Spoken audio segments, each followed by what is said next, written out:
Kelahiran Nabi Muhammad Nabi Shallallahu Alaihi Wasallam.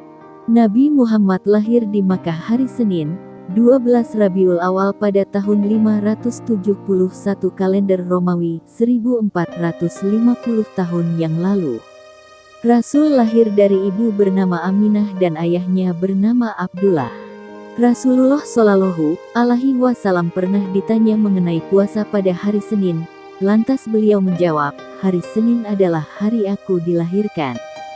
Tahun tersebut juga disebut sebagai tahun gajah, yakni tahun ketika pasukan gajah di bawah pimpinan Abraha Habasyah tengah menyerang Ka'bah. Allah Subhanahu wa Ta'ala pun menghentikan aksi mereka dengan segala kebesarannya. Burung ababil pun datang menjatuh batu-batu untuk mendatangkan wabah penyakit. Kisah kelahiran Nabi Muhammad ini ada di dalam surah Al-Fil yang memiliki arti tahun gajah.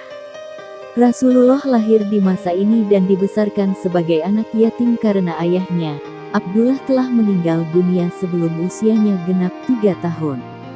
Semasa kecilnya, akhirnya dibesarkan oleh kakeknya, Abdul Muthalib. Pada saat Nabi lahir, seorang ibu bernama Halimah Sa'diyah dengan ikhlas mau menyusui Muhammad meski ASInya sulit keluar.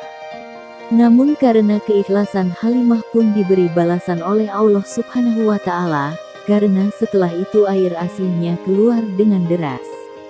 Masa kecil Nabi Muhammad Shallallahu Alaihi Wasallam. Nabi Muhammad dilahirkan dalam keadaan yatim di rumah Abu Talib. Semasa kecilnya, Rasulullah tumbuh dan menjalani kehidupannya seperti pada anak pada umumnya. Adanya tradisi Quraisy pada zaman dahulu, pada hari ke-18 membuat ibunya harus menyembunyikannya di pedalaman. Tradisi Quraisy tersebut membuat Nabi Muhammad tidak bisa merasakan kasih sayang ibunya sampai berumur 8-10 tahun. Hal ini justru membuatnya berada di bawah asuhan Halimah binti Sa'diyah selama 3 tahun. Rasulullah menjadi anak yang tanggap, bersikap baik dan cerdas pada masanya. 3. Masa remaja Nabi Muhammad Shallallahu Alaihi Wasallam. Pada masa remaja, Nabi Muhammad terjaga dari perbuatan merugikan kawan sekitarnya. Sampai suatu ketika, Nabi pun bercerita ketika 2 kali duduk saat mendengarkan pesta perkawinan di zaman jahiliyah.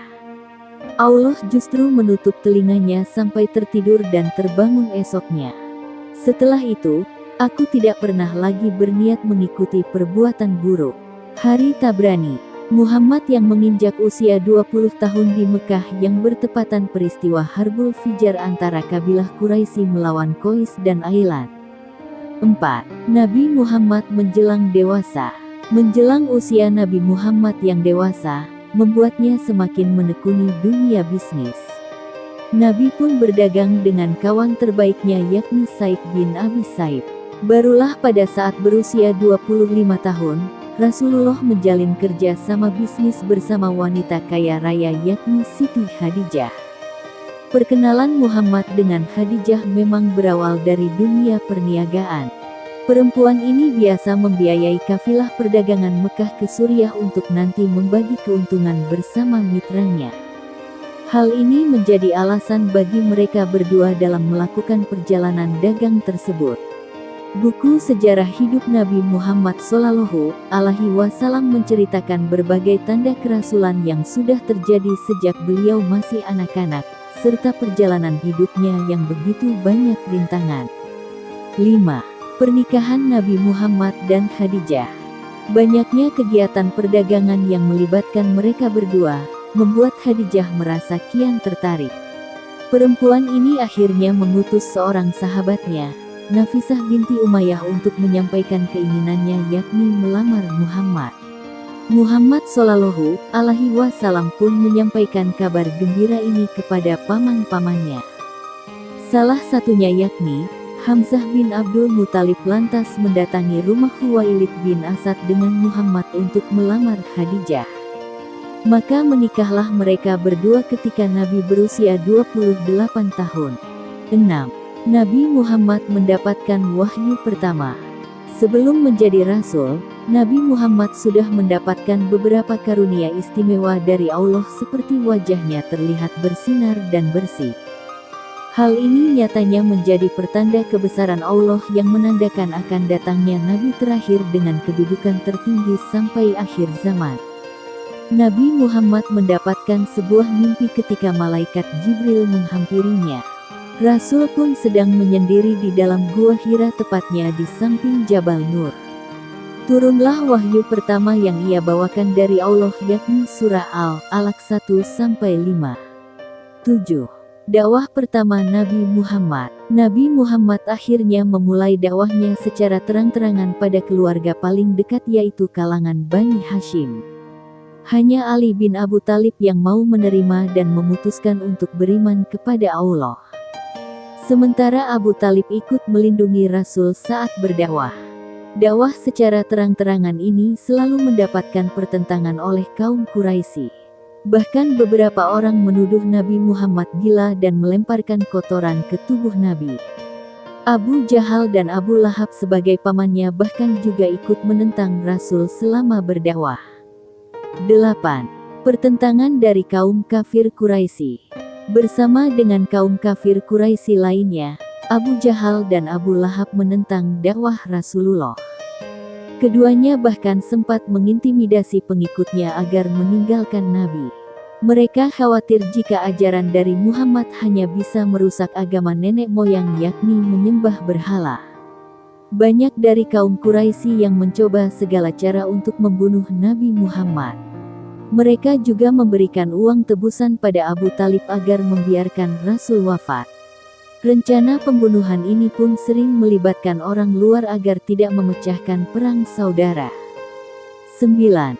Perintah berzakat di zaman Rasulullah. Memasuki zaman Rasulullah Shallallahu Alaihi Wasallam, tepatnya di tahun pertama di Madinah, Nabi dan sahabatnya serta kaum muhajirin masih menghadapi usaha untuk tetap bertahan hidup. Hal ini karena tidak semua dari mereka merupakan orang berkecukupan, kecuali Utsman bin Affan. Kondisi kaum muslimin yang sudah mulai sejahtera di tahun kedua Hijriah, barulah muncul perintah zakat.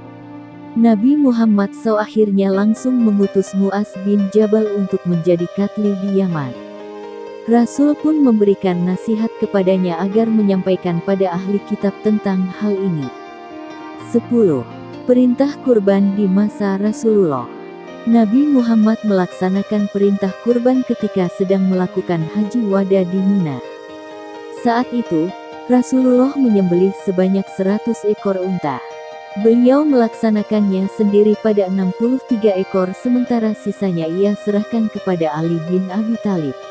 Penyembelihan ini Nabi Muhammad lakukan setelah melaksanakan salat Idul Adha.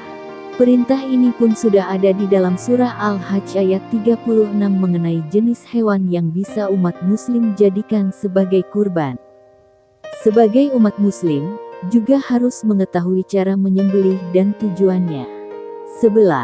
Wafatnya Nabi Muhammad. Abu Bakar sebagai sahabat Nabi Muhammad yang sedang tidak di Madinah, terjadilah peristiwa sangat menyedihkan.